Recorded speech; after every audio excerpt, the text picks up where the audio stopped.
I go by the name of DJ Threat, the turntable assassin, heavy hitters, Hot 97, Saturday nights, 12 to 4. We take it to the streets. It's not a game, but right now it ain't about me. It's about the other turntable assassin, my dog, DJ CRE-8. You know how it goes down. We catch bodies on the set. Yo, CRE-8, let's get this crack-a-lackin' in here. Let's go, baby. Come on. I first started getting into the love for it when I was about like 12 years old.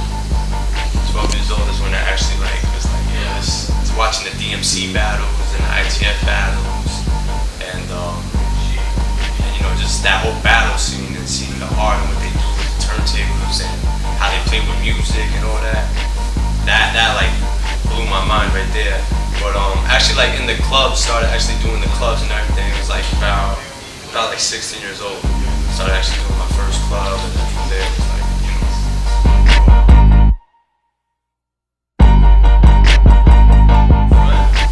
I DJ'd at Rikers Island. That's not even a club. If I ain't going front, Rikers Island. I DJ'd for Willie Esco. Rest in peace, Willie Esco, because that club not even existed. But when Willie Esco was hot, he brought me out to Rikers Island, to the juvenile center of it. And he was doing a fashion show and giving the inmates a chance, people that rhymed and everything, giving them a chance to win a package and all that of clothing. And I was rocking on the set when I threw on Juicy Biggie. The amps blew right before, it was all the dream. And the amps just blew. But the whole, it was in a gym, everybody kept on singing it. They sang the whole song, and they thought I took it off, but little did they know, the amps blew and shit. So when the, finally came on, they were still singing to it or whatever. And then when I threw on Ambitious as a Rider, Tupac, that's when everybody started sea-walking, breaking bleachers, and then, they had to kick us off. But that was memorable right there, when definitely Rikers Island. That's something that, a lot of people don't experience. So when I experienced that, I was DJing inside of Rikers Island, that's crazy.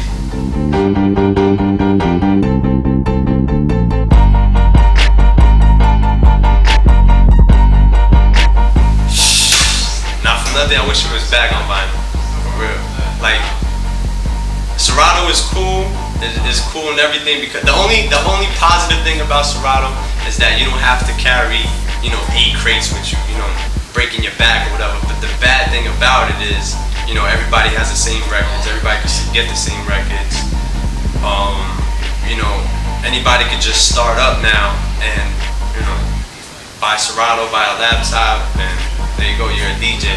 Where, before you have to actually go to the record shop and re-up on stuff that you don't have that, came out 10 years ago, or a record you couldn't find 10 years ago, whatever. And it's like a win-lose thing.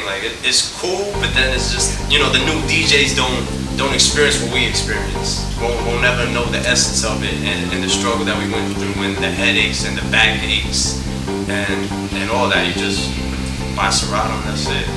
Call yourself a DJ, come up with a name, get a couple of friends to follow you to the club, boom, you're a DJ now. But it's whatever.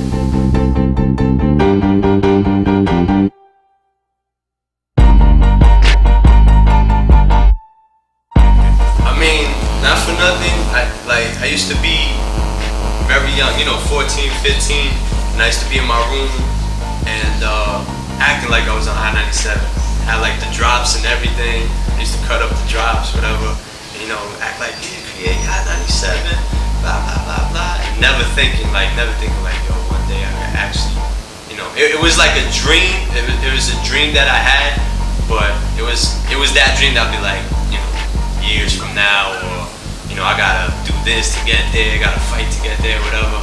But when it actually happened, it was the same feeling as back then. It was when I was there, it was wow, it's I'm here.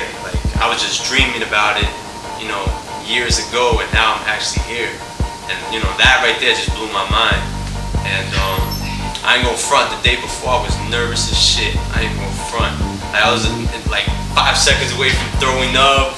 I was getting hot and cold flashes. I took that 5 hour energy thing. because I wasn't getting no sleep for like 2 days, because they told me like 2 days before that I got the slot. So that shit had me like shivering and bugging out like 5 minutes away, saying, yo, I'm going to the hospital. But when I got up there, because what I was more worried about was the reaction that Flex and C was gonna give me, because those are like pioneers right there. If you don't come correct to them, they'll shut you down right there on the spot. So my whole key was to gain their respect. That's all I was worried about, plus the millions and millions of listeners. But my key right there was like, yo, I gotta impress these guys. I gotta impress C, I gotta impress Flex. Once I do that, it's all good. So when I actually got up there, shout out to Mr. C and Flex, they made me feel real comfortable, like, all that nervousness went away. They were like, yo, don't worry about it, you got it. Showed me all the, ins and outs and everything. So, when I actually got on, I was more comfortable than nervous and anything. But, yeah, I think, everything went good, all the mixing, everything landed good, thank God, because I know they would have blasted me on that. But, it was an experience, that's the experience of my life right there. That, nothing could take that back. That's still to this day. It's like, yo, I still don't think I did it. That's the crazy part. Because it's something that I always wanted to accomplish as a little kid. But I lived my dream of that moment. That moment was like, that's it. Like I could die after this. Not more. I could die after this. Nothing else matters. I did it. I did it. The number one dream that I always wanted to do.